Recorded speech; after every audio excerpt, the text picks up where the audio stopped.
Hello, everyone. Welcome to the Believe in Bengal podcast. Yours truly, Solomon Wilcots. Got a great show coming up for you today. You're going to get a chance to meet one of the Bengals' sensational rookies. Of course, it's going to be cornerback Josh Newton joining us on today's show. But first, let me tell you about Bet Online. It is the number one source for NBA, NHL, Major League Baseball. And of course, the NHL playoffs are taking place. So don't forget to have some fun with that. It's every stat, every matchup, even the odds for every single game that's being played. And of course, you can have a lot of fun with this and get 50% off by using the promo code BELIEVE, BLEAV, and get 50% off by going to the website of Bet Online. Bet Online, it is where the game starts here.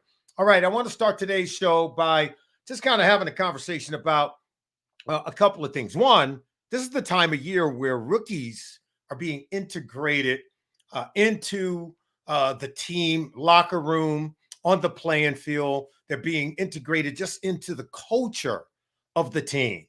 And if rookies are going to be successful coming into a locker room with grown men, where everything's already laid out, the rules are already laid out, this is how we go about doing our business, all of those things on the successful teams, it's already spelled out. And it's up to the young players to come in and fit in, to really learn and understand how to be integrated onto a team that's already had some success. And that's exactly where the Cincinnati Bengals find themselves. And if you were to ask me, what defines the Cincinnati Bengals culture as we sit here today, entering the 2014 season? Most people probably couldn't come up with a word that really does define this teams. We've seen some teams that's been pretty chaotic. We've seen some teams led by charismatic personalities, outspoken people who are more prone to social media, sort of charismatic personalities, but not this team, right? This is a team that is really understated until game time. They tend to speak the loudest when they get on the field, and they're beating some of the best teams in the NFL. This is a team that didn't even go to the playoffs 1 year ago and beat one of the teams that was in the Super Bowl, and the San Francisco 49ers. This is a team that has repeatedly beat the two-time defending Super Bowl champion Kansas City Chiefs. This is a team that's beat a four-time AFC East Division title holder in the Buffalo Bills in back-to-back seasons. So Cincinnati Bengals are one of the better teams in the National Football League. If you were to ask me what defines their culture, I would have to say, and it's rather understated. It's nothing charismatic, but it would be togetherness. This is a team that's very close. This is a team that you can't pull them apart. And even when it comes to the coaching staff, the relationship between the coaching staff and the players, they're like this. You don't hear of any beefs coming out of this locker room, any beefs coming out of what could be problematic, with a player and the coaches, even if there's some contract conversation about maybe a player not getting what they want. You know what the players, at least the high character guys, have said? You know what? We can win. Let's go out and win games. We'll worry about that later. I can't remember a Bengals team that's had players like that refusing to hold out, to really put the team goals above their own personal goals. That defines this Cincinnati Bengals team. And I think it goes back to the very first year that Zach Taylor came in town. 2019 season, didn't have a good year, but you know what they did? They embraced some of the other players that were coming off of Marvin Lewis's roster. Most coaches would not do that. They would be cleaning house right away, particularly on a team that didn't win. But Zach Taylor has this personal Midas touch where he taps into the good that is there, and he's able to get it to produce. Players like Tyler Boyd were already on the staff, were already on the roster. Joe Mixon was a player that was already on the roster. And you know what Zach Taylor did? He made them his. He didn't say those guys are Marvin's players. These guys are my players. He made whoever was here. He tried to do it, with Carlos Dunlap. Carlos had his own opinion of what he wanted to do. And you know what? He allowed Carlos to go play elsewhere. Carlos ended up winning a Super Bowl with the Kansas City Chiefs. But I think Zach Taylor just has a way about him where he knows how to ingratiate just this really great environment where everybody feels like they're family. Everyone's going in the same direction. And then they were able to get a player by the name of Joe Burrow in 2020. Now, in that draft were, I think, foundational players to the team that we now see, and that's Joe Burrow, T. Higgins in the second round. In the third round, linebacker Logan Wilson. These guys have become foundational players along with Joe Burrow. And that year, in the offseason, in free agency, you saw them sign two critical foundational players that helped this team get to where they are today. And that was DJ Reader, came over from the Houston Texans, and Von Bell, who came in from the New Orleans Saints. Those guys were critical. And it was in that summer, after they had drafted Joe Burrow, had not yet played in one game. They're going into the 2020 season. They got together for a team-building project over at the Underground Railroad Freedom Center. Great museum, by the way. And they got together and they began to talk and they began to share their own personal stories about who they are, where they were from, how they grew up. And in sharing those stories, they bonded as a football team. These things are very important when you're trying to get a large number of people to all buy into one thing. You have to get to know each other. You have to begin to respect one another. You have to begin to listen and learn from one another. That's what these guys did. As young men, they were able to sit in a room and share their own personal stories. And that team bonded. And you remember, they didn't have the best year. Joe Burrow was injured that year after 10 games. But the way they finished the season, even without Joe Burrow, I remember Von Bell laying the wood when they went up to Pittsburgh to take on the Steelers that year. So by the time they get to the 2021 season, they add another significant player that I think was another foundational player. They get him through the draft, and that's Jamar Chase. And in free agency that offseason, they signed a couple of more foundational players, and Trey Hendrickson and my man Mike Hilton. And I'm telling, and these guys all bought into the culture. They brought in with them this sense of team, this sense of togetherness. They understood that winning was the greater goal, that it's more about the we than it is the me. And it helped build upon the culture that already started to gain some momentum.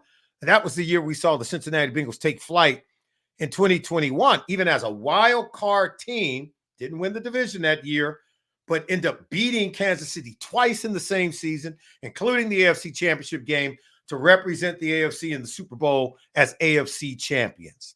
And that's pretty much the team that we have now. Even the players that we've been able to add, even though we've lost some of those foundational players, you see players wanting to come back and play for this team. Teams that are players that are drafted, even this year, coming in for the first time to play, they understand it. I've had players tell me, this is one of the closest knit teams I've ever seen. And so that's what we're expecting when it comes to rookie players who are looking for a place to be integrated into this team, players who are signed via free agency, a Geno Stone, a Von Bell coming back to our football team. Vaughn knows what it's like to be in this locker room. That's why it's so critical that he's coming back to our team, because we're going to see significant improvement simply because you've got this team that has a strong sense of family, a strong sense of togetherness. And even Trey Hendrickson, who has said, yeah, he did request a trade. He didn't get it, but is he sitting around pouting and whining and crying? No. He was like, look, man, this is a team that can win a Super Bowl. So he's willing to put those things on the shelf to really participate in the collective and really be about the businesses of winning a championship. So that's why this is going to be a fun season for Cincinnati Bengals fan. I want you to stick around right here on the Believe in Bengal podcast. When we come back on the other side, you're going to hear from one of the Bengals rookies who are looking to find a spot on this team. This guy is a hard worker dude. I think you're going to enjoy meeting Josh Newton, the cornerback from TCU. Right now, we're joined by Cincinnati Bengals 5th round pick in the 2024 draft, Josh Newton from TCU. Excellent cornerback play. Josh, how you doing today, my friend? I'm blessed. I just wanted to say hello to the Who Dey family before we get started. I know that. Yeah. Oh man, you fit right in, man. You know what it's like to be to be a Cincinnati Bengal. First of all, I just want to know, you got the call from the Cincinnati Bengals. You know, it's a lifelong dream to be drafted by any team in the NFL. When you heard it was the Cincinnati Bengals, Josh, on the other end, what was the first thing that came to your mind? I'm walking to a hostile environment. I'm coming to a Super Bowl contender team. So, Yeah. I mean, that kind of is everything within itself right there. Yeah, you know, hey, we're gonna be playing in some big games. You got a chance to be part of some big moments, and that it is a wonderful opportunity. There's no doubt about it. Look, man, had a chance to check out your game. You got cat-like quickness, sticky coverage, do a lot of the things that coaches want to see when it comes to players at your position who play cornerback. You're a competitor. Played in a lot of big-time games at TCU, but just kind of describe your game philosophically. If someone was asked, what kind of game do you have? What do you bring to the table? What do you have to say about that? Toughness for sure. Like to play hands on, put my hands on guys. I like to press, but I don't have a problem with playing off of certain situations because if it's called for it, then I have to do it. But great communicator on the field, believe in my teammates, trusting my teammates to do their job, and I trusted myself and my abilities to do my job and get the job done. So yeah, and that's the way that you got to do it. I want to go back to your high school days because I was reading about you. You played both wide receiver and cornerback. Man, you had 5 straight games over 100 yards receiving. You were putting in some work, weren't you? Yeah. But we didn't get rolling until about week 4 anyway. That was my first when I caught my first touchdown my senior year. So after that week, man, it was reps. And then we had a new offensive coordinator. Yeah. My cousin at the time, he was coming from corner his junior year to quarterback. So corner to quarterback is like, it's a tough task to do, but that's right. Man, offense takes time. That's one thing I learned like during football, like especially offense is timing and rhythm. That's right. That's right. So how did playing wide receiver help you in your transformation even today in playing cornerback? And you talked about understanding the timing of an offense. Right. You got to understand that clock. That ball is going to come out under certain situations. It's going to come out quick. So talk to me about how that playing wide receiver has helped you in your role today at cornerback. Really just knowing like what the offense is on the field. You know they buy the logos. You better be ready to go shots. That's right. That's right. And then like also just playing different receivers over the years, you kind of know what you're gonna get. Because if you got a 6'4" guy that's kind of like stiff, he's not gonna run too many, double moves or stuff little guys do. He's not gonna run any pivots or anything like zig routes or nothing like that. It's gonna be more slant, curl, stop, slant. Yeah. And if you kind of even, he gonna keep going on the 9 ball. So it's more gonna be back shoulder stuff like that. So just playing different guys over the years I just kind of started to, grasp. So see, you understand your personnel. Having played receiver, you know what each guy could do. Coaches are going to give certain guys, given their body type and their skill set, they're going to give them certain routes. And you can already start now eliminating what you could get the whole route tree. That's right. You don't have to cover the whole route tree. Just I like it.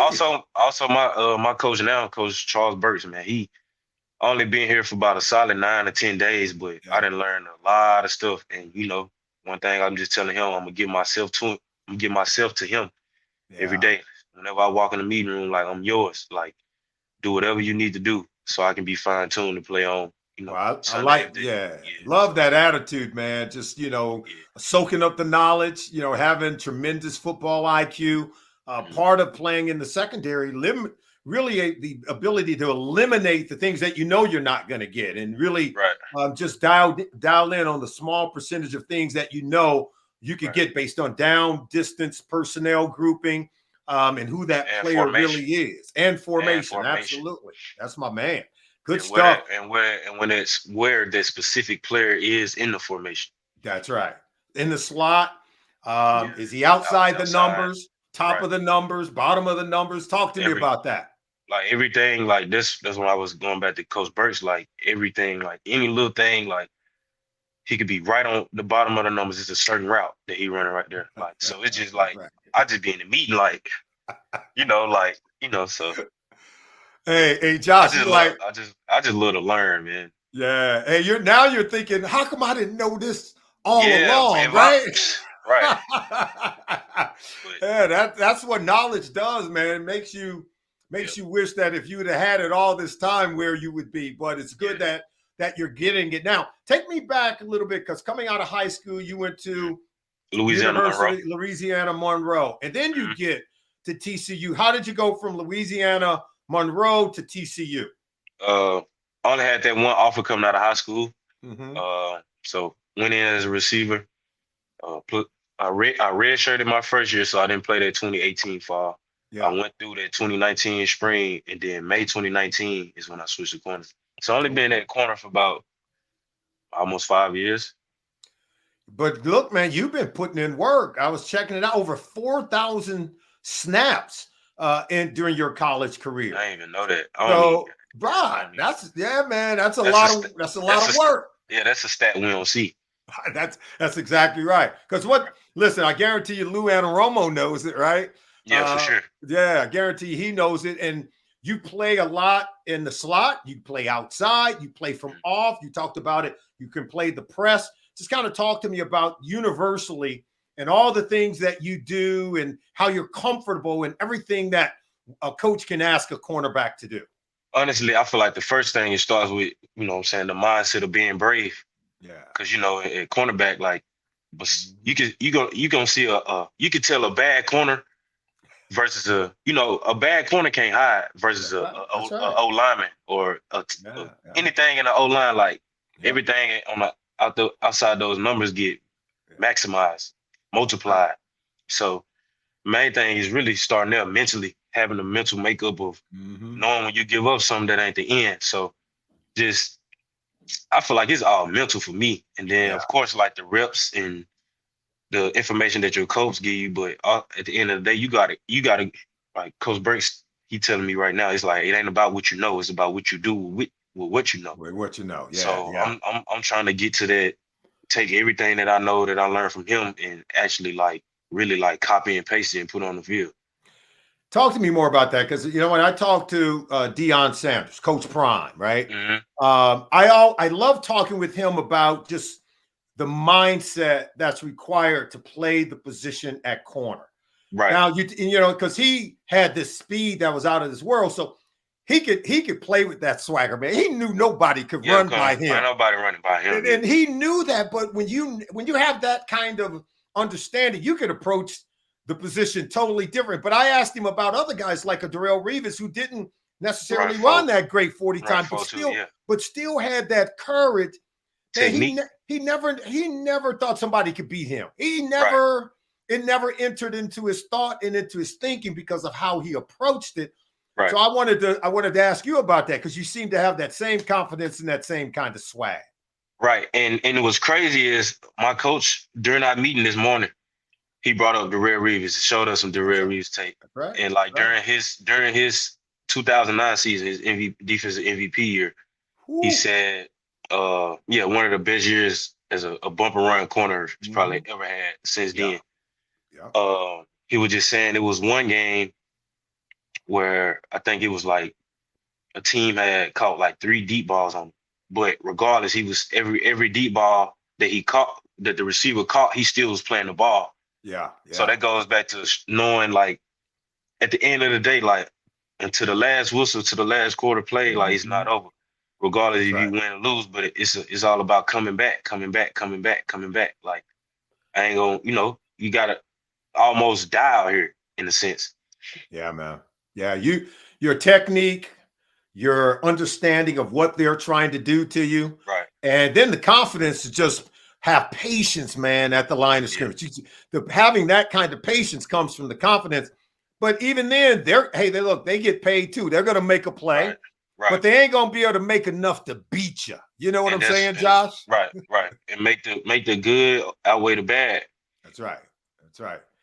Love that thought process, man. What you cannot become is like a skittish racehorse. Like you said, defensive backs who at corner, if you're a little bit skittish, man, they can find you. They They can gonna find you. smell it. They could see it. No, it's all in the way you play what's on That's tape. right. Yeah, that's So right. That's and you right. gotta think about these offensive coordinators, head coaches, they Uh-huh. slash offensive coordinators too. Yeah. So they've seen it all, like literally seen it Yep. all. So it's like as a player, like knowing when you going out there, you know you can't fool nobody. That's right. That's And right. then like when you go back to the confidence thing, that comes from the work and the reps and stuff put in when you're not with your coach. Yeah. So that's how I got to this point. Just putting in the work, doing the things my coach told me to do and doing a little extra. Well, keep stacking the reps, keep stacking the practices, keep stacking those moments in the film room where you're learning about what you have to do and also learning about the opponent as well. Mm. Let's step off the field a little bit and tell me a little bit. I know you. I know you in the lab working on your game, but when you get around the city of Cincinnati, tell me about maybe where you've been so far. Where are the places, restaurants you've been to where you've had a chance to get something to eat? I really just been since the hotel is right here by the river. I just been, I done took a couple walks on the river, just, letting it all settle in, get used to the Ohio, the air, trying to get a feel for the city. You know what I'm saying? Just Yeah. get used to, the new norm. But I've been able to cut a couple places. The Yard House, I ate Yeah. there. Yeah, And Yard House. That's good. That's good eats. You go. How about Jeff Ruby Steakhouse? You dine in that yet? the the the vets, they actually brought that up, but I ain't trying to let them catch me in there, right now. So you know how that go. I know that's right. Because Yeah. hey, it could be a It's big. coming. It It's could be coming. it's a big ticket now. Big Yeah, ticket. but You it's know gonna what I be mean? split up, man. I ain't gonna be able to pay. Yeah. You're If I'm not gonna have to, flying solo, right? no. Yeah. No, that's a Everybody gonna have to get their piece of the pie. yeah. Hey, look, you got to Yeah. get over to OTR over the Rhine, and Mhm. you got to check out the Eagle.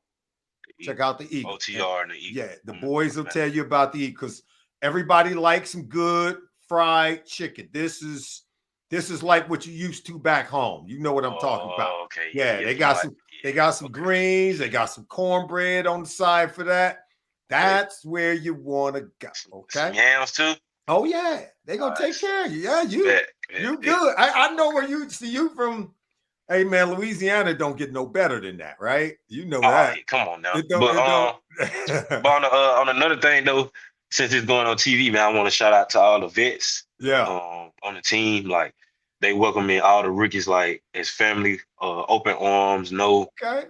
no hazing and nothing like that. Of Yeah. course we gonna get to some of it, a little of it, but that's part of the rookie dinner and stuff like that. Yeah. It's But all good just good but stuff, right? yeah, but it's no BS or nothing like that. Like the vets, they looking like who can come help right now.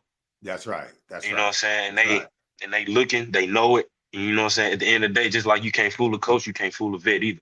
That's right. They So sharing the they knowledge. They sharing the knowledge. yeah, for sure. Like Yeah. they ain't holding nothing back. That's all good stuff, man. Now you look, you're with a team that's got just this camaraderie about themselves. They are family, and it starts Yeah, for sure. at the top with the coach with Zach Taylor. They built a really good culture, Right. and that so I It's a appreciate you great saying that. yeah, it's a great organization. Like I kind of seen it. I got a feel for it, Yeah, but then once I got in the building, yeah, like, yeah, it's dog. real. It's real. Yeah, for sure. So man, I'm just right now, I'm just being a sponge and I'm not trying to do much. I'm not trying to do anything that I'm not asked to do right now. So just stand down, figuring out the playbook, keep learning, keep listening, keep learning, keep listening, keep learning, keep listening, and I'm gonna have my shot at some point. That's the right attitude, the right Yeah. mindset, Josh. One last question before we let you go. Mhm. I saw your Twitter handle is Bump and Run Fig. Explain Fig it bump for me, around. man. Help me out. Fig is me. Bump and run is what I like to play. That's your nickname, Fig. Fig like Fig Newton. Yeah, yeah, okay, yeah, The yeah, little yeah. things you eat out the store, Fig Newtons. Absolutely. It was Yeah, one of my favorite cookies when I was a kid. Loved yeah, it. yeah. Loved That it. was back in the '80s, so they was probably a little bit better then. Yeah, That's right. That's right. They yeah. were. And Bump and Run is your game, right? That's just my game. But I can switch it up though. But it's just It's just catchy. I like it. I like it. So if anybody want to hit you up, they can go to your Twitter handle at Bump and Run Fig, and then they can give you a shout out. We want to thank you, man, for taking the time to join. It was just great having a conversation with you and letting the Cincinnati Bengals fans get to know you a little bit. I'm sure they're gonna get to know you a whole lot more when we put the pads on and the games start rolling, because you seem a guy that's eager to get out on the field and show everybody what you can do. Right, for sure. All right. I just want to thank the Bengals Nation, Bengals family, for accepting me, and we gonna get our show on the road very soon. So, well, we got you. We're gonna take care of you right here on the Believe in Bengal podcast every single week, appreciate it, man. And we're gonna be giving you the love. Okay, so we want to thank Cincinnati Bengals 5th round selection Josh Newton out of TCU for stopping by the Believe in Bengal podcast. Wish you all the best, my man. Who dey? Thank you, man. Love. All right, baby. All right. Take care, Josh. See you. All right, you too.